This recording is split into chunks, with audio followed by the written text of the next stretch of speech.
Hi friends, मैं आकांक्षा शर्मा जी के वित्ताकांक्षा में आपका स्वागत करती हूँ। फ्रेंड्स, आज हम महिला सुपरवाइज़र का जो हमारा 11,001 प्रश्नों का प्रश्न बैंक चल रहा था उसका 6वां भाग करने वाले हैं। मतलब हमने इसके 5 सीरीज़ कर चुके थे और अब हम इसका 6वां भाग करने वाले हैं। बहुत ही शानदार प्रश्नों का ये संग्रह है।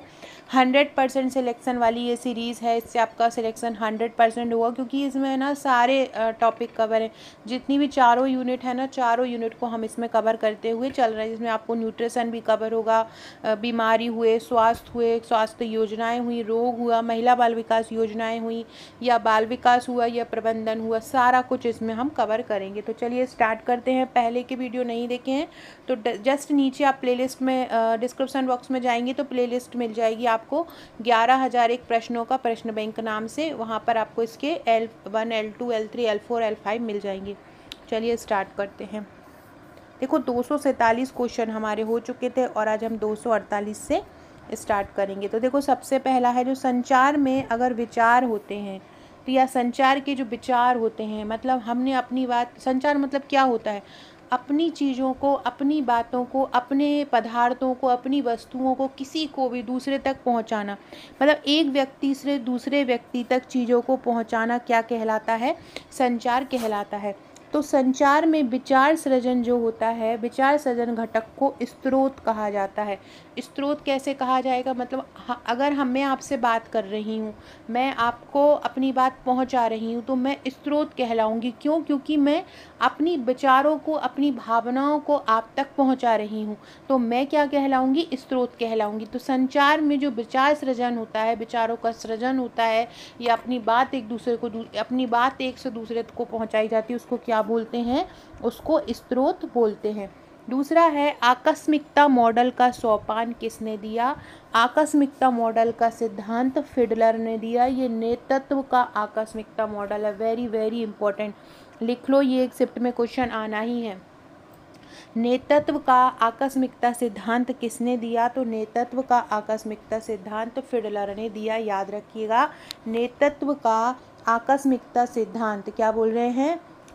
नेतृत्व का आकस्मिकता सिद्धांत किसने दिया है? फिडलर ने दिया है। ये बोलता है कि ये क्या होता है आकस्मिकता सिद्धांत, कि अलग अलग योग्यता वाले लोग अपने क्षेत्र में बेहतर प्रदर्शन कर सकते हैं। जैसे कि कोई किसी क्षेत्र में पारंगत होता है, कोई किसी क्षेत्र में पारंगत होता है। ये भी हो सकता है कि एक व्यक्ति जो किसी समय पे बहुत ज़्यादा सफल हो जाए और दूसरे समय पे वही कार्य करने में वो असफल हो जाए। तो इसको बोलते हैं आकस्मिकता सिद्धांत नेतृत्व का। इसको किसने दिया है? इसको फिडलर ने दिया है। नेतृत्व के जितने भी सिद्धांत हैं, नेतृत्व के मॉडल जितने भी हैं, सारे आपको बहुत अच्छे से कर लेने हैं। हमारी जो थ्योरी क्लासेस चल रही है या ये टॉपिक वाइज MCQ सीरीज़ चल रही है, ये मेरी A सीरीज़ के नाम से आ रही है। उसमें करीब मैंने 23 वीडियो बना चुकी हूँ। उसकी लिंक भी आपको डिस्क्रिप्शन बॉक्स में मिल जाएगी। इसके अलावा नेतृत्व के भी मैंने A सीरीज़ में बहुत सारे क्वेश्चन करवाए हैं, तो वो भी आप देख सकते हैं। और मॉडल सेट भी हमारे चल रहे हैं, जिसमें 11-12 मॉडल सेट भी हो चुके हैं। तो आकस्मिकता मॉडल का नेतृत्व सिद्धांत किसने दिया है? फिडलर ने दिया है। ये एक ऑस्ट्रियाई मनोवैज्ञानिक थे और उन्होंने 1964 में अपना एक लेख लिखा, नेतृत्व प्रभावशीलता का एक आकस्मिक मॉडल, इस नाम से एक लेख लिखा। उसमें उन्होंने ये बल दिया कि एक नेता जो होता है किसी परिस्थिति में असफल भी हो सकता है और किसी दूसरी परिस्थिति में सफल भी हो सकता है। तो याद रखिएगा, नेतृत्व सिद्धांत किसने दिया है? फिडलर ने दिया है। फिडलर नेतृत्व का आकस्मिकता मॉडल किसने दिया है? फिडलर ने दिया है। इसको बिल्कुल दिमाग में पहुंचा दो कि फिडलर आए और आकस्मिकता है, दोनों को रिलेट करके लिख देना है कि नेतृत्व का आकस्मिकता मॉडल किसने दिया है। तो नेतृत्व का जो आकस्मिकता मॉडल है या नेतृत्व का जो आकस्मिकता सिद्धांत है, वो किसने दिया है? वो फिडलर ने दिया है। अगला क्वेश्चन है, परिवर्तनकारी नेतृत्व का 4I का सिद्धांत या 4I का विकास किसने किया? परिवर्तनकारी नेतृत्व। परिवर्तनकारी नेतृत्व क्या होता है कि एकदम सब ढिल्ले से पड़े हैं नेतृत्व में। एक ऐसी कोई कंपनी है जिसमें पूरे कर्मचारी ऐसे ढिल्ले से पड़े हैं, काम एक ही तरीके से हो रहा है, कोई प्रोग्रेस नहीं हो रही, और एकदम नेता आता है, परिवर्तनकारी नेता आता है और बहुत अच्छे से प्रेरणा देता है अपने अनुयायियों को और एकदम से परिवर्तन ला देता है। तो वो परिवर्तनकारी नेतृत्व किसने दिया है? वो दिया है परिवर्तनकारी नेतृत्व का 4I सिद्धांत दिया है बर्नार्ड ए बॉस ने। किसने दिया है? बर्नार्ड ए बॉस ने। याद रखना, परिवर्तनकारी नेतृत्व का 4I सिद्धांत। ये 4I में इन्होंने 4I का सिद्धांत दिया है। 4I में मतलब 4I में अलग अलग बातें की गई हैं। वो क्या की गई हैं वो हम आगे पढ़ते हैं।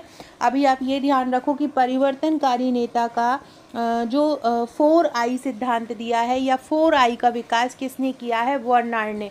आकस्मिकता मॉडल किसने दिया है? फिडलर ने दिया है। और परिवर्तनकारी नेतृत्व का 4I विकास किसने दिया है? बर्नार्ड ए बॉस ने दिया। अब ये 4I का मतलब क्या होता है वो पढ़ लेते हैं।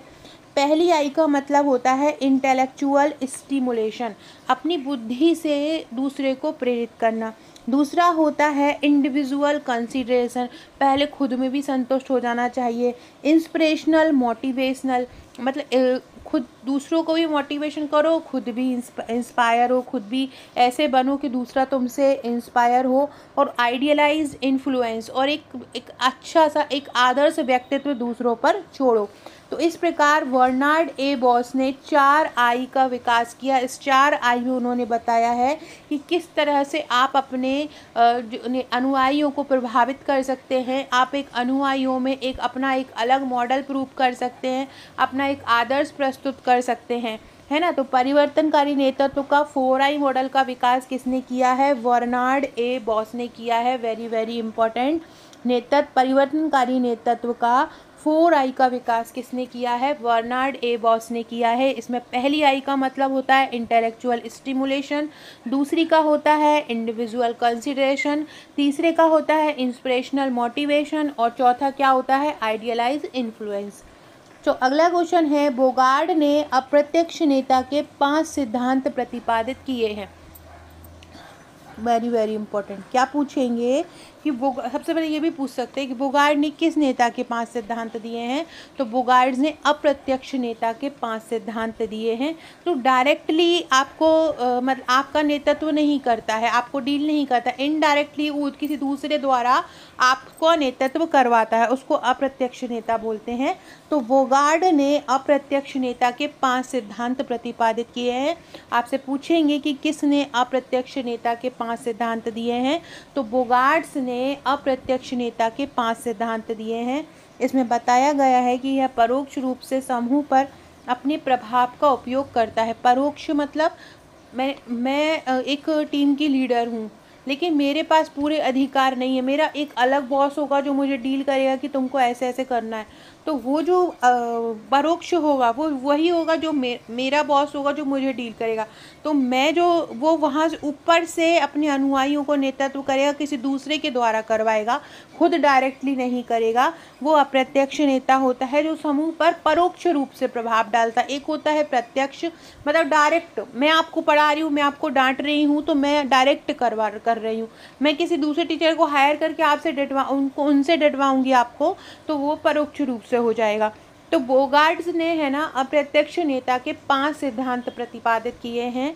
इसमें बताया है कि यह परोक्ष रूप से समूह पर अपने प्रभाव का प्रयोग करता है। अगला क्वेश्चन है, प्रबंधकीय ग्रिड मॉडल को किसने दिया है? प्रबंधकीय जो ग्रिड मॉडल है उसको RR ब्लैक और J माउंटन द्वारा विकसित किया गया। प्रबंधकीय ग्रिड मॉडल किसने दिया है? RR ब्लैक और J माउंटन ने दिया है। किसने? प्रबंधकीय ग्रिड मॉडल को किसने विकसित किया है? RR ब्लैक और J माउंटन द्वारा विकसित किया है। किसके द्वारा? RR ब्लैक और J माउंटन द्वारा इसको विकसित किया है। किसने? RR ब्लैक और J माउंटन द्वारा इसको विकसित किया है। बहुत इंपॉर्टेंट है। देखो फ्रेंड्स, एक ही एक टॉपिक के पीछे नहीं भागना है। आप पता चला आप न्यूट्रिशन पढ़ रहे हैं, पता चला आप लोग स्वास्थ्य पढ़ रहे हैं, पता चला कोई गर्भवती महिलाओं को ही पढ़ रहे हैं, कोई बच्चों के बारे में पढ़ रहे हैं, तो केवल हर टॉपिक को बराबर आपको वेटेज देना है। आपको बाल विकास भी पढ़ना है, आपको न्यूट्रिशन भी पढ़ना है, आपको मैनेजमेंट का जो टॉपिक, मैनेजमेंट में भी मैनेजमेंट बहुत हाई लेवल का नहीं पढ़ना है। पता चला पटवारी का ही मैनेजमेंट पढ़े डाल रहे हैं, पटवारी में जो मैनेजमेंट करा था बहुत तगड़ा लेवल का पटवारी में, जबकि आया कुछ नहीं था वहाँ पे। वहाँ के क्वेश्चन देखेंगे मैनेजमेंट के तो वहाँ कुछ भी नहीं दिया, वहाँ मैथ ही मैथ दे दी थी, है ना। तो वही बात है कि हर चीज़ को बराबर वेटेज दे के पढ़ना है, ताकि एग्ज़ाम में एकदम बोलते ना स्मार्टली स्टडी करना, एकदम भेड़ चाल में नहीं चलना है। थोड़ा सा दिमाग लगा के प्रीवियस ईयर्स पेपर को भी देख लीजिए। प्रीवियस ईयर्स पेपर के लिए हमारे चैनल पर 2017 के पेपर्स मैं उसकी वीडियो लेके आ रही हूँ, और उसके करीब 5 या 6 भाग में करवा चुकी हूँ। डिस्क्रिप्शन बॉक्स में उसकी लिंक भी मिल जाएगी, देख लीजिएगा। बाकी अगर आपको सही से गाइडेंस चाहिए, डेली आपको पूरे टाइम आपको पढ़ना है, पूरे टाइम पढ़ना इन द सेंस कि हमारा जो व्हाट्सएप ग्रुप है और टेलीग्राम ग्रुप है, हम डेली टेस्ट सीरीज़ प्रोवाइड कराते हैं, डेली का टारगेट आपको देते हैं, आपको नोट्स प्रोवाइड कराते हैं। अगर आप हार्ड कॉपी घर पे मंगाना चाहते हैं तो 7 बुकलेट आपके घर पे भेजी जाती हैं। अगर आप हमारे ऑनलाइन तरीके से जुड़ना चाहते हैं तो ऑनलाइन टेस्ट सीरीज़ से, ऑनलाइन ग्रुप से जुड़ सकते हैं और 100% सिलेक्शन ले सकते हैं, क्योंकि हम केवल वही पढ़ाते हैं जो एग्ज़ाम में आना है। फालतू का एडवांस लेवल आपको नहीं पढ़ना है। पता चला बहुत ज़्यादा हाई लेवल की तैयारी कर ली और बेसिक क्वेश्चन कर ही नहीं पाए हैं, तो वैसा नहीं करना है। प्रबंधकीय ग्रिड मॉडल को किसने विकसित किया है? आर ब्लैक और जे माउटन द्वारा विकसित किया है। अगला है, टीड ने नेतृत्व की विशेषता तंत्रिका और शारीरिक क्षमता के माध्यम से बताई है। Very very important. किसने नेतृत्व की विशेषता में शारीरिक क्षमताओं और तंत्रिकाओं को महत्व दिया है? किसने दिया है? तो टीड ने दिया है। किसने दिया है? टीड ने दिया है। टीड ने नेतृत्व की विशेषता में तंत्रिका और शारीरिक क्षमता को विशेष महत्व दिया है, या बोल सकते हैं टीड ने नेतृत्व की विशेषता तंत्रिका और शारीरिक क्षमता के माध्यम से बनाई है। टीड ने क्या किया है? नेतृत्व की जो विशेषता है वो कैसे बनाई है? तंत्रिका और शारीरिक क्षमता के माध्यम से बताई है। किसने बताई है? नेतृत्व की विशेषता शारीरिक क्षमता के आधार पर। जितना शरीर में क्षमताएं होंगी नेता उतने अच्छे से काम करेगा। ऐसा किसने बताया है? ऐसा टीड ने बताया है। अगला है, टेलीविज़न का जो प्रसारण है वो किस प्रकार का कम्युनिकेशन है, किस प्रकार के संचार का उदाहरण है? देखो, टेलीविज़न वाले, अब केबीसी आ रहा है, सपोज करो केबीसी टेलीविज़न पर आ रहा है कौन बनेगा करोड़पति, आप उनको तो सुन सकते हैं, लेकिन अमिताभ बच्चन क्या आपको सुन सकता है? पता चला अमिताभ बच्चन वहाँ पे क्वेश्चन कर रहा है कि ये क्वेश्चन है, आपका जवाब क्या है, और आप यहाँ से उनको अपना आंसर दे रहे हैं। करोड़ों और वो जनताएं हैं, डायरेक्ट टीवी पे जो लोग वहाँ से पूछ रहे हैं यहाँ से भी आंसर देंगे, तो ऐसा नहीं होता ना। अपन तो उनकी बात सुन सकते हैं लेकिन वो अपनी बात नहीं सुन सकते हैं। तो जब इस प्रकार का जो प्रसारण होता है उसको हम सिंप्लेक्स कम्युनिकेशन बोलते हैं। सिंप्लेक्स मतलब एक तरफ का कम्युनिकेशन, हम एक तरफ की बात सुन रहे हैं। आप टेलीफोन पे बात करेंगे ना तो वो डुप्लेक्स कम्युनिकेशन होगा। उसमें क्या होगा कि आपकी बात उन तक जा रही है, उनकी बात आप तक आ रही है, तो दोनों तरफ से कम्युनिकेशन हो रहा है, दोनों तरफ से संचार हो रहा है। लेकिन टेलीविज़न का प्रसारण क्या हो रहा है? सिंप्लेक्स हो रहा है। केवल आप सुन पा रहे हैं उनकी बात, वो आपकी बात नहीं सुन पा रहे हैं। तो टेलीविज़न का प्रसारण क्या होगा? सिंप्लेक्स में एकल भी आता है, एकल कम्युनिकेशन या सिंपल कम्युनिकेशन। संचार का लेन देन संबंधी मॉडल किसने प्रस्तावित किया? तो डीन सी वर्नलुंड ने प्रस्तावित किया। संचार का लेन देन संबंधी मॉडल वेरी वेरी इंपॉर्टेंट। ये इस प्रकार के क्वेश्चन आएंगे, ये बहुत खास क्वेश्चन है, इनको आपको करना है, इनको छोड़ना नहीं है। संचार का लेन देन संबंधी मॉडल तो ये किसने दिया है? तो ये दिया है डीन सी वर्नलुंड ने दिया है। किसने दिया है? संचार का लेन देन मॉडल वरन सी वर्नलुंड ने दिया है। तो इस क्या होता है ये लेन देन संबंधी मॉडल? मतलब ये बताया है कि जो संचार को एक ऐसी प्रक्रिया के रूप में बताता है जिसमें संचारक जो होते हैं सामाजिक संबंध परक और सामाजिक सांस्कृतिक संदर्भों में सामाजिक वास्तविकता को पैदा करते हैं। जैसे कि मतलब एकदम से इमोशनल टच जो होता है जब हम एक दूसरे से बात, जैसे कि वो दुखी होगा तो आप किसी से बात कर रहे हैं और सामने वाला बहुत दुखी है तो आप भी दुखी हो रहे हैं, सामने वाला बहुत खुश हो रहा है तो आप भी खुश हो रहे हैं। तो मतलब लेन देन मत संबंधी मॉडल होता है कि उसी से आप दुख ले रहे हो। इसमें फीडबैक भी बहुत अहम भूमिका निभाता है। ये भी याद रखना, संचार के लेन देन संबंधी मॉडल में कौन महत्वपूर्ण भूमिका निभाता है? फीडबैक। इसमें फीडबैक का मतलब क्या होता है? फीडबैक का मतलब होता है कि जैसे कि मैंने वीडियो बनाया, अब आप लोग मुझे वीडियो में कमेंट करेंगे कि मैम आपने वीडियो बहुत अच्छा बनाया है, तो ये होगा, ये मेरे लिए फीडबैक होगा। तो जो भी आपको प्राप्त होता है एक रिव्यू, उसको हम फीडबैक बोलते हैं। इसमें प्रेषक और प्राप्तकर्ता अपनी भूमिकाओं का आदान प्रदान करते हैं। लेन देन मतलब आदान प्रदान करते हैं। इसमें इस मॉडल के उदाहरण है जैसे कि आमने सामने बात करना, टेलीफोन से बात करना, कोई भी प्रशिक्षण सत्र मतलब लागू करना, ये सारा का सारा जो है वो किस में आ जाएगा? संचार के लेन देन संबंधी मॉडल में आ जाएगा। और संचार का लेन देन संबंधी मॉडल किसने दिया है? डेन सी बर्नलुंड ने दिया है। किसने दिया है? डेन सी बर्नलुंड ने संचार का लेन देन संबंधी मॉडल दिया है। अगर मैं जैसे कि मैं आप तक अपनी बात पहुंचा रही हूं, तो मैं अभी तो सिंप्लेक्स कम्युनिकेशन कर रही हूँ, मैं बोल रही हूँ, आप नहीं बोल पा रहे हैं, है ना। लेकिन अगर आप भी वहाँ से बोलें, लाइव क्लास होगी, मैं यहाँ से बोलूँ, आप वहाँ से बोलें, और अगर मैं अपनी बातें आपको नहीं पहुँचा पाती या आपको मेरी बात समझ में नहीं आती है, तो ये मॉडल जो होता है वहीं पे ही ख़त्म हो जाता है। तो इस प्रकार का मॉडल होता है डीन सी बर्नलुंड मॉडल। एक बहुत इंपॉर्टेंट मॉडल है वर्लो का मॉडल। वर्लो का जो मॉडल है वो SMCR मॉडल कहलाता है। SMCR मॉडल क्या होता है? S से होता है यहाँ सेंडर, M से होता है मैसेजिंग, मतलब सेंडर मैसेजिंग, है ना, और रिसीवर, C से हो जाएगा कम्युनिकेशन, और R से हो जाएगा रिसीवर। तो ये SMCR मॉडल होता है वर्लो का। इसमें 4 घटक होते हैं, S, M, C और R, है ना। और यही तो है, नीचे यही आ गया है। संचार का लेन देन संबंधी मॉडल किसने दिया है? डीन सी बर्नलुंड ने दिया है। किसने दिया है? डी सी बर्नलुंड ने दिया है। अगला क्वेश्चन है, वर्लो के संचार के MCR मॉडल में 4 तत्व शामिल हैं। कौन कौन से?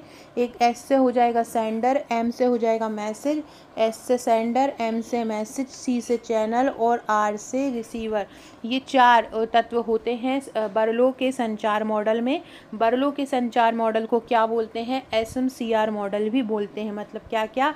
सेंडर, मैसेज, चैनल और रिसीवर। याद रखिएगा। लेन देन संबंधी मॉडल किसने दिया?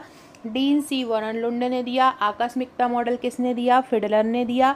संचार का SMCR मॉडल किसने दिया? तो संचार का SMCR मॉडल दिया है वर्लो ने। किसने दिया है संचार का SMCR मॉडल? वर्लो ने दिया है। इसके अलावा किसने नेतृत्व को शारीरिक क्षमता के माध्यम से बताया है? टीड ने। और ग्रिड मॉडल किसने दिया है प्रबंध का? तो RR ब्लैक और G मॉर्टन ने दिया है। ये बहुत इंपॉर्टेंट है, याद रखिएगा। अच्छा, ये जो वर्लो के संचार मॉडल के बारे में कहा गया है कि ये संचार का कौन सा मॉडल चक्रीय होता है? सॉरी, ये अलग है, ये अलग है। संचार का कौन सा मॉडल ये बताता है कि संचार चक्रीय है? चक्रीय मतलब यहाँ से अगर कोई बात स्टार्ट होती है तो घूमती घूमती घूमती यहीं तक वापस आ जाती है। तो ये जो संचार का मॉडल है ये किसने दिया है कि संचार एक चक्रीय माध्यम से होता है? तो संचार का चक्रीय मॉडल किसने दिया है? ऑसगुड श्रम मॉडल। संचार के चक्रीय मॉडल को क्या बोलते हैं? ऑसगुड श्रम मॉडल बोलते हैं। और ये किसने दिया है? ये ऑसगुड ने दिया है। संचार का चक्रीय मॉडल क्या कहलाता है? ऑसगुड श्रम मॉडल कहलाता है। और ये किसने दिया है? ये ऑसगुड ने ही दिया है। याद रखिएगा। संचार का कौन सा मॉडल यह बताता है कि संचार चक्रीय है? तो ऑसगुड बताता है, और ऑसगुड मॉडल बताता है कि संचार का मॉडल चक्रीय है। किसने दिया है? ऑसगुड ने दिया है। लेन देन संबंधी जो मॉडल होते हैं वो उसमें प्राप्तकर्ता को प्रक्रिया में सक्रिय भागीदार मानता है। मैंने अभी ऊपर बताया कि प्राप्तकर्ता जो लेन देन मॉडल है वो तभी पूरा हो पाएगा जब सामने वाले को आपकी बात समझ में आएगी। अगर आपका सामने वाले की बात समझ में नहीं आएगी तो मॉडल ही पूरा नहीं हो पाएगा, है ना। तो संचार का जो लेन देन वाला मॉडल होता है उसमें डुप्लेक्स संचार होना चाहिए। मतलब आपकी बात भी उधर तक जाना चाहिए, उसकी बात भी आप तक आना चाहिए। और अगर आपकी बात उस तक नहीं जा रही है, उसकी बात आप तक नहीं जा रही है, तो मॉडल जो होगा वो कैंसिल हो जाएगा। तो इसमें प्राप्तकर्ता जो होता है वो महत्वपूर्ण भूमिका निभाता है किसमें, लेन देन संबंधी मॉडल में। अभी हमने ऊपर लेन देन संबंधी मॉडल पढ़ा था। लेन देन संबंधी मॉडल किसने दिया है, डीन सी वॉरेन-लुंड ने दिया है। अगला है व्यक्तियों के बीच समानता की डिग्री क्या कहलाती है। व्यक्तियों के बीच अगर समानता हो, दो समान लोग बात कर रहे हो, एक ही कैटेगरी के बात कर रहे हो, एक ही उम्र के हों, सभी कैटेगरी में अगर समान हो, अगर वो लोग बात करते हैं तो उसको कौन सा डिग्री बोला जाता है, उसको हीमोफिली बोला जाता है। व्यक्तियों के बीच अगर समानता की डिग्री हो तो वो क्या बोला जाता है, हीमोफिली बोला जाता है। फ्रैंक एक्स डॉन्स मॉडल बताता है कि संचार की कोई शुरुआत और कोई अंत नहीं होता। कौन सा मॉडल बताता है कि संचार की कोई शुरुआत और कोई अंत नहीं होती, तो फ्रैंक एक्स डांस मॉडल बताता है। कौन सा बताता है, Frank x dance model. Frank x dance model ये किसका है, ये संचार का है। और ये क्या बताता है कि ना तो संचार की कोई शुरुआत होती है और ना ही संचार का कोई अंत होता है। बहुत इंपॉर्टेंट है, इसको लिखकर याद कर लो। हमारा अगर आपने सुपरवाइज़र ग्रुप ज्वाइन किया होगा या आपने अगर हमारे सुपरवाइज़र के नोट्स लिए होंगे तो ये पीडीएफ आपको पूरी मिल जाएगी वहाँ पे निःशुल्क। और इस पीडीएफ के पूरे फैक्ट आपको याद करना, उसका हम टेस्ट भी ले लेंगे ताकि ये पूरी की पूरी पीडीएफ याद हो जाए। बहुत महत्वपूर्ण इसमें क्वेश्चन रहेंगे, सारा कुछ इसमें कवर रहेगा। 11,001 प्रश्नों में आपका सारा कुछ। फ्रैंक एक्स डॉन्स मॉडल क्या बताता है कि संचार की कोई शुरुआत और कोई अंत नहीं होता। लोकतांत्रिक जो नेतृत्व शैली है उसमें निर्णय लेने पर सहयोग और भागीदारी पर जोर देती है। लोकतांत्रिक नेतृत्व शैली निर्णय लेने के लिए किस पर जोर देती है, सहयोग और भागीदारी पर जोर देती है। लोकतांत्रिक शैली मतलब क्या होता है, जिसमें जनता की बात सुनी जाती है। जैसे कि अपने भारत के संविधान में है, हम अपने नेता को जहाँ हमारे नेता को जनता चुनती है, हम खुद चुनते हैं, तो वो होता है लोकतांत्रिक प्रणाली। लोकतांत्रिक नेतृत्व शैली नियमों, नीतियों और प्रक्रियाओं के नौकरशाही। देखो, नौकरशाही का मतलब होता है कि जो भी व्यक्ति गवर्नमेंट जॉब में है, जो भी व्यक्ति प्रशासनिक सेवा में है, अगर कोई व्यक्ति जैसे आईएएस है, पटवारी है, या कोई भी, या आप सुपरवाइज़र भी बनोगे तो आप एक नौकरशाही हो जाओगे, एक सरकार के नौकर हो जाओगे। तो आपको कुछ नियमों में चलना पड़ता है। तो नौकरशाही, अगर कहीं पर भी नौकरशाही नेतृत्व शैली आ जाए और नीति और नियम और प्रक्रिया आ जाए तो लगा दीजिएगा एक यही नेतृत्व शैली ऐसी है जो नियमों, नीतियों और प्रक्रियाओं पर चलती है। केवल नौकरशाही नेतृत्व शैली ऐसी है जो नियमों पर भी चलती है, नीतियों पर भी चलती है और प्रक्रियाओं पर भी चलती है। फ्रेंड्स देखिए, ये हमारे महिला सुपरवाइज़र की नोट्स हैं। हमारे महिला सुपरवाइज़र में टोटल आपको 7 बुकलेट मिलती हैं, वॉल्यूम 1 से वॉल्यूम 7 तक। 1399 प्लस 100 रुपीज़ ये कुरियर चार्ज है इसका, तो 1499 होता है। यदि आप किसी ज़िले में मंगवाते हैं या तहसील में, बड़ी तहसील में मंगाते हैं, आउट ऑफ एमपी और गाँव का चार्ज कुरियर बढ़ जाता है। सो फ्रेंड्स, ये जितनी भी 7 बुकलेट हैं, ये तो 7 बुकलेट आपको आपके घर पर मिलेंगी, मतलब आपके घर पर पहुंचेंगी। लेकिन इसमें से अगर आप ये बुक्स नहीं लेना चाहते तो आप लोग हमारे ग्रुप से लाभ उठा सकते हैं। हमारे ऑनलाइन ग्रुप से, हमारे डेली टेस्ट सीरीज़ से। डेली टेस्ट ग्रुप आप लोग कहीं पे भी टेस्ट सीरीज़ ज्वाइन नहीं करना है, हम डेली टेस्ट देते हैं। डेली टेस्ट होता है, पर्टिकुलर कुछ सीमित बच्चे, 300-400 बच्चे रहते हैं, उनका सीमित टेस्ट होता है।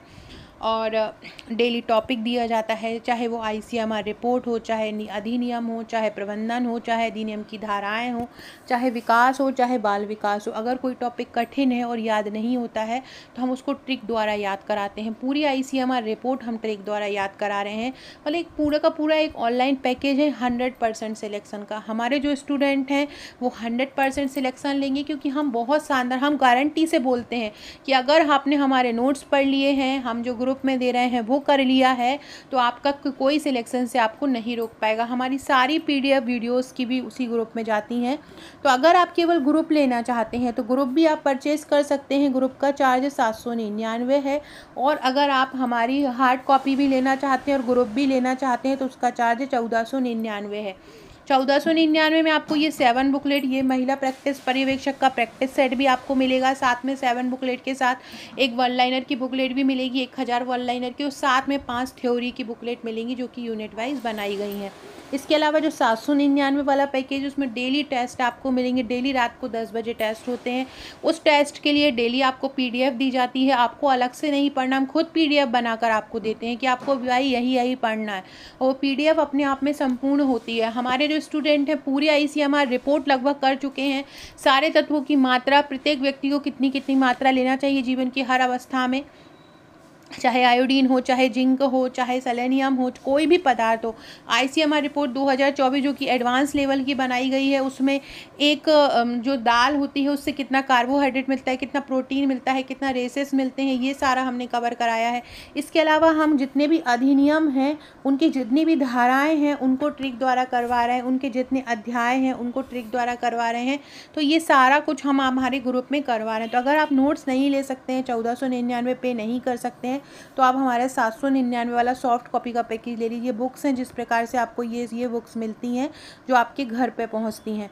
तो इसके अलावा जो 11,001 प्रश्न का जो मैं पृष्ठ बैंक करवा रही हूँ, जो अभी आप पढ़ रहे हैं, ये भी आपको फ्री मिलेगा।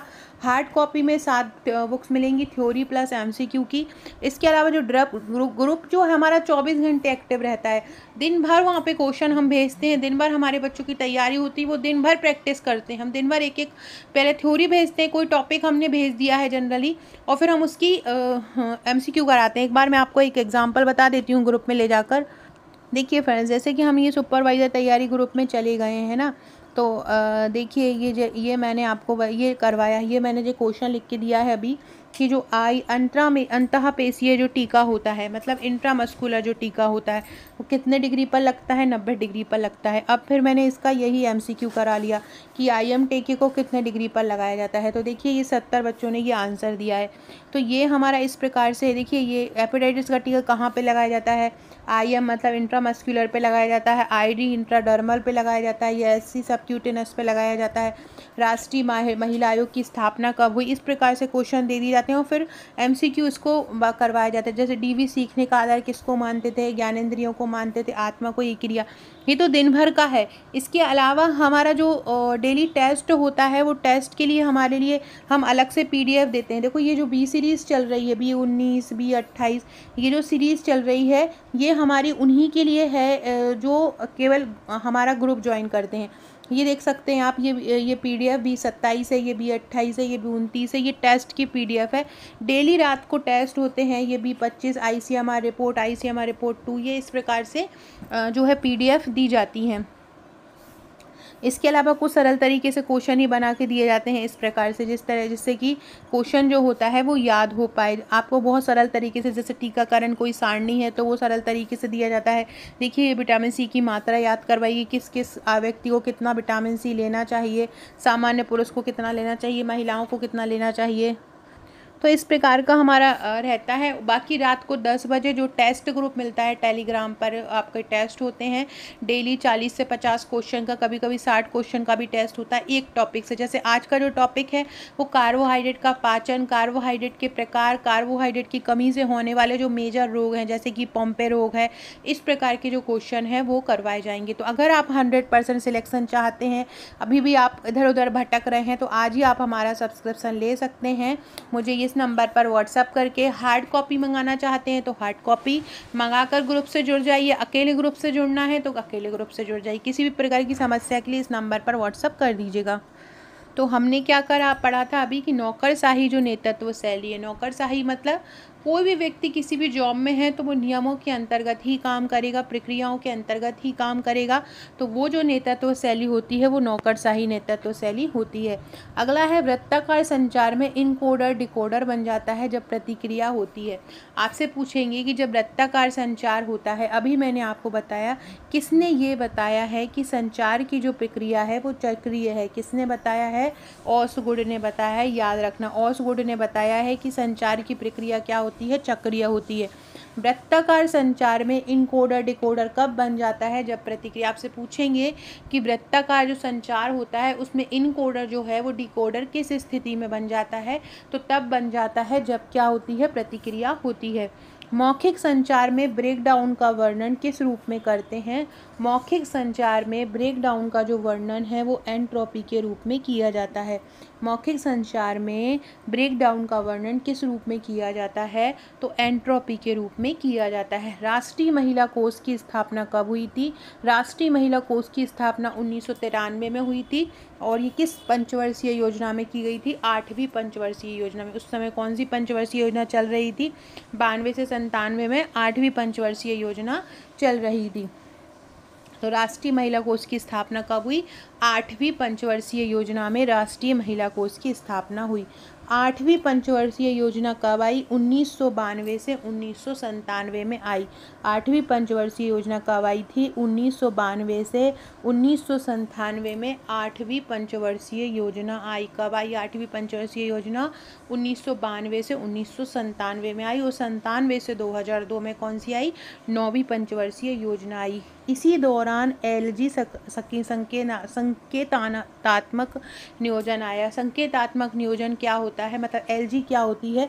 एलजी का मतलब होता है कि ग्लोबल, एल का मतलब होता है लिबरलाइजेशन, मतलब उदारीकरण, और जी का मतलब होता है ग्लोबलाइजेशन। एलजी का मतलब क्या होता है? लिबरलाइजेशन, मतलब उदारीकरण, और जी का मतलब क्या होता है? ग्लोबलाइजेशन, मतलब वैश्वीकरण। मतलब हमने बिजनेस करना है, जिन लोगों को, जो निजी बिजनेस वाले हैं, उनके साथ जो उनको जो नियम होते हैं, उनको नियम को बहुत उदार कर दिया, सरल कर दिया कि वो किसी भी सभी कभी भी बिजनेस कर सकते हैं। और वैश्वीकरण कर दिया, मतलब हमारा जो बाजार है वो पूरे विश्व के लिए खोल दिया। मतलब हम अपनी वस्तुओं को उधर से बेहतर तक भेज सकते हैं, दूसरे देशों तक, और दूसरे देश वाले भी हम तक उनकी वस्तुओं को भेज सकते हैं। उसको हम वैश्वीकरण बोलते हैं। तो ये एलजी की जो नीति आई थी वो कब आई थी? ये 8वीं पंचवर्षीय योजना में आई थी। अगला है 7वीं योजना का जो नारा था वो क्या था? 7वीं योजना का नारा था, और मूल नारा था भोजन, काम और उत्पादकता। 7वीं जो योजना आई थी उसका मूल उद्देश्य क्या था? उसका मूल जो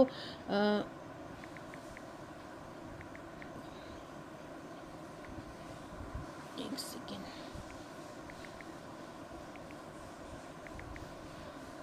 7वीं पंचवर्षीय योजना जब आई थी तो उसका मूल नारा क्या था? तो उसका मूल नारा था भोजन, काम और उत्पादकता। 7वीं योजना कब आई थी?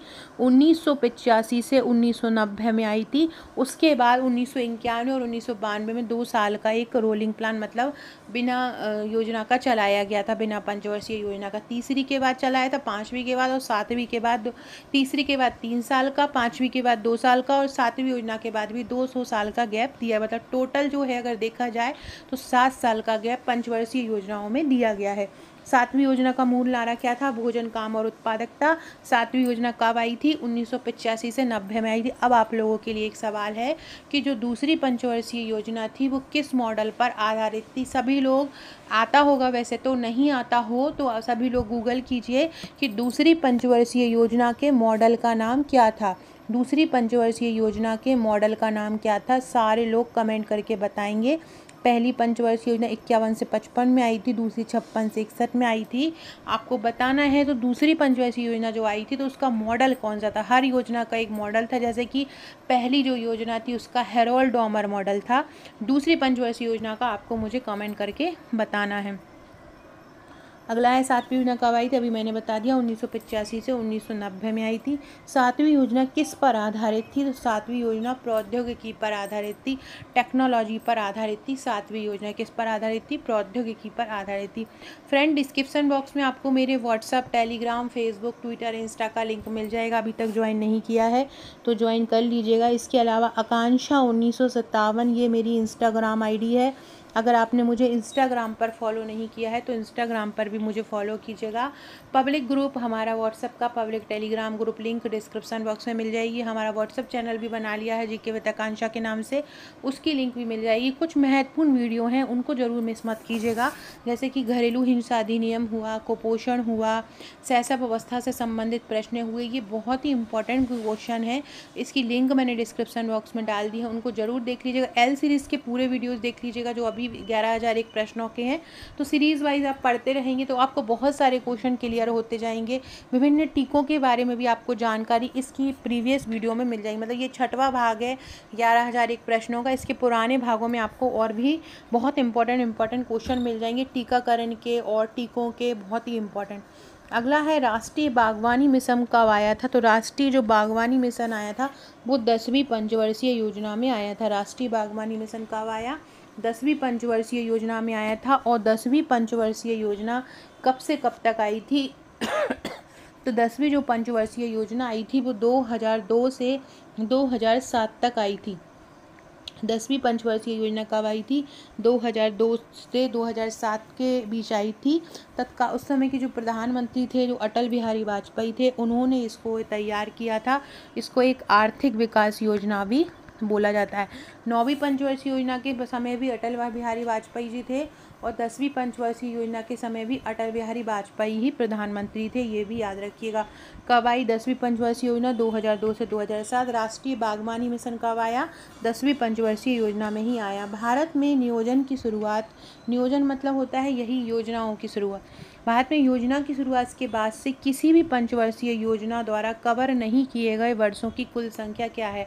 देखो जैसे कि मैंने अभी ऊपर बताया था आपको कि 3 ऐसी योजनाएं थी जिनके बीच में गैप दिया था, मतलब उनके बाद अगली योजना नहीं आई थी, बीच में गैप हो गया। जैसे तीसरी और चौथी योजना के बीच, तीसरी जो योजना आई थी वो 1961 से आई थी, लेकिन 1966 में ही रोक दिया गया था। और मतलब तीसरी योजना हो गई थी पूरी, अब 66 से दूसरी योजना आनी थी, लेकिन 3 सालों का गैप दे दिया था 66 से 69 तक। तो 3 ये गैप हो गए 3 साल के।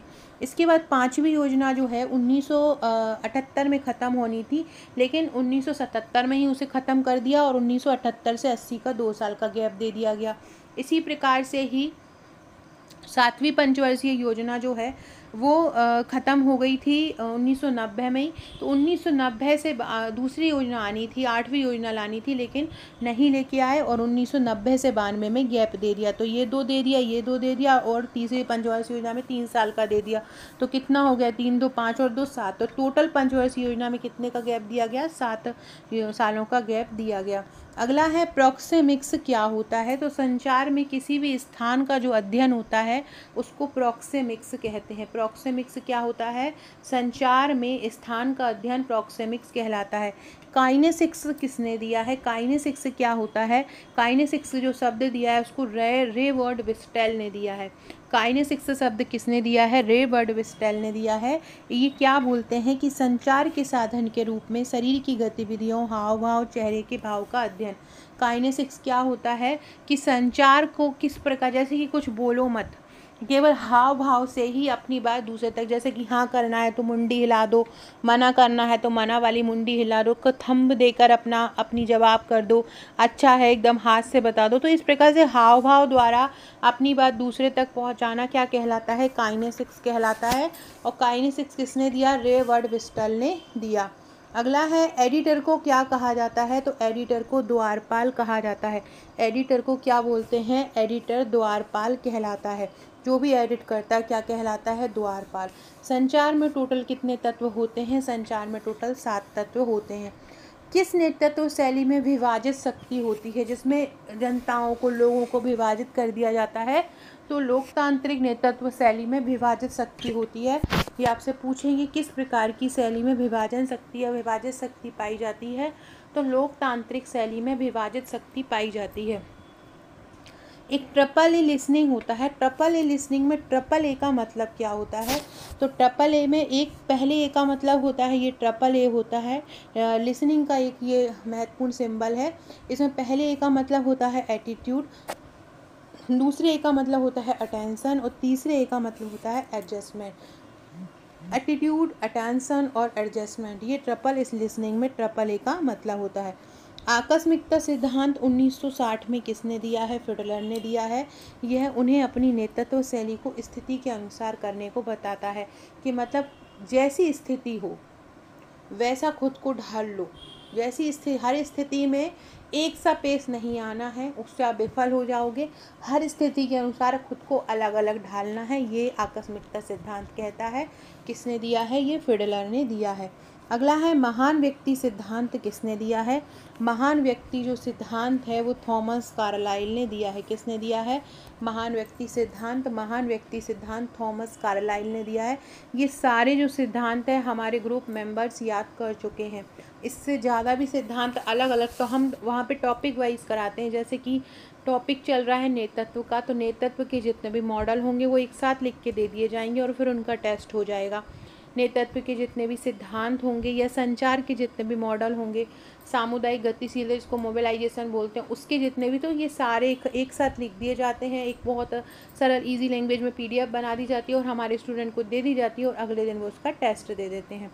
तो ये सारे सिद्धांत उनको याद हैं। तो जो लोग भी सच में ही सिलेक्शन लेना चाहते हैं, मैं इसलिए नहीं बोल रही हूँ ये मेरा कोर्स है, हम जितना अमाउंट आपसे नहीं लेते हैं उतना ज़्यादा हम आप लोगों को प्रोवाइड करा देंगे एग्ज़ाम तक।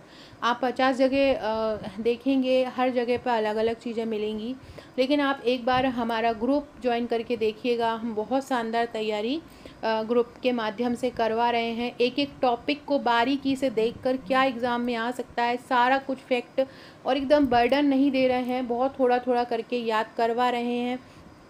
आप बुक्स ले लोगे मार्केट में, आपको पता नहीं रहेगा क्या पढ़ना है।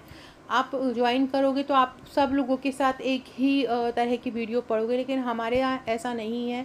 हम एक पीडीएफ प्रोवाइड कराते हैं 5 या 6 पेज की, जिसमें कोई भी टॉपिक कंप्लीट होता है। जैसे कि कार्बोहाइड्रेट का पाचन ही समझ लो, अब वो कार्बोहाइड्रेट के पाचन को पूरे को बहुत अच्छे से समझाया जाएगा विथ डायग्राम, फिर उससे कितने क्वेश्चन बन सकते हैं। तो ये एक बार हमारा ग्रुप भी ज्वाइन करके ज़रूर देखिएगा, अगर आप कैपेबल हैं। अगर नहीं है तो आप हमारे वीडियो के माध्यम से ही तैयारी कर सकते हैं। तो महान व्यक्ति सिद्धांत, ये इतना इम्पोर्टेंट क्वेश्चन है ये वाला कि एग्ज़ाम में आना ही है, इसको कैसे भी कर लो। ऐसे कर लो कि जो महान व्यक्ति होता है वो काला होता है, ऐसा महान व्यक्ति होता है वो दिल का काला होता है, ऐसे याद कर लो कुछ भी करके, लेकिन याद कर लो कि महान व्यक्ति सिद्धांत किसने दिया? थॉमस कार्लाइल ने दिया। 12वीं पंचवर्षीय योजना का क्या उद्देश्य था? गैर कृषि क्षेत्र में 50 मिलियन रोजगार के अवसर पैदा करना तथा 0 से 3 वर्ष की आयु के बच्चों को कुपोषण को कम करना। 12वीं पंचवर्षीय योजना 2012 से 2017 के बीच आई थी और इसका उद्देश्य क्या था? 0 से 3 वर्ष की आयु के बच्चे हैं उनमें कुपोषण को कम करना। ये इसलिए पूछा जा सकता है क्योंकि कुपोषण और बच्चे आप लोगों का प्रमुख टॉपिक है। इसके अलावा लगभग 50 मिलियन रोजगार के अवसर पैदा करना, ये भी 12वीं योजना का उद्देश्य है। और गैर कृषि क्षेत्र में, मतलब कृषि में नहीं, गैर कृषि क्षेत्र में 50 मिलियन रोजगार पैदा करना है। फिडलर का जो मॉडल था उसमें 3 स्थितियाँ बताई हैं: नेता, सदस्यों के संबंध, कार्य संरचना और पद शक्ति। मतलब फिडलर ने 3 स्थितियां बताई हैं अपने संचार के मॉडल में। उसने बताया नेता और उसके सदस्यों के संबंध कैसे हों, कार्य की संरचना कैसी हो और उनको पद किस प्रकार से आवंटित किया जाए, मतलब पद की शक्ति क्या है। तो नेता और उसके संबंध, कार्य संरचना और पद शक्ति, ये फिडलर के 3 स्थितियाँ हैं फिडलर के मॉडल की। किम्बर यंग ने नेतृत्व के कितने प्रकारों का वर्णन किया है? तो किम्बर यंग ने नेतृत्व के 7 प्रकारों का वर्णन किया है। किम्बर यंग ने नेतृत्व के कितने प्रकारों का वर्णन किया है? 7 प्रकारों का वर्णन किया है। सक्रिय जो श्रवण होते हैं वो कितने आर पर आधारित होते हैं? सक्रिय श्रवण 3 आर। ये जो किम्बर यंग वाले 7 प्रकार है, मैंने परसों ही अपने ग्रुप में एक डायग्राम बनाकर ऐसे एक बीच में किम्बर यंग लिखकर ऐसे इस प्रकार से 7 प्रकार करके भेजा है। 1 मिनट में बताती हूँ इसके 7 प्रकार जो हमने ग्रुप में भेजा है। देखिए फिर मैंने आपको बताया, मैंने किम्बर यंग वाला बच्चों को इस प्रकार से कराया। देखिए ये किम्बर यंग ने नेतृत्व के 7 प्रकार बताए हैं। कौन कौन से? राजनीतिक, नौकरशाही, लोकतांत्रिक, कूटनीतिज्ञ, सुधारक, आंदोलनकारी, सिद्धांतकारी। ये हमारा ग्रुप का अपडेट है। ये हम जो ग्रुप में करवाते हैं ये वो है, ग्रुप में इसी प्रकार के ही फैक्ट कराए जाते हैं। तो किम्बल यंग ने नेतृत्व के कितने प्रकारों का वर्णन किया है? 7 प्रकारों का वर्णन किया है। अभी मैंने ऊपर आपको बताएं कौन कौन सी करवाएं। सक्रिय श्रवण कितने आर पर आधारित होते हैं? 3 आर पर आधारित होते हैं। रिपीट, रिफ्लेक्ट और रिस्पॉन्ड। रिपीट करो किसी चीज़ को, रिफ्लेक्ट करो मतलब अपनी बात दूसरे तक पहुँचाओ, और फिर उसको रिस्पॉन्ड करो। ये सक्रिय श्रवण की 3 चीज़ें होती हैं।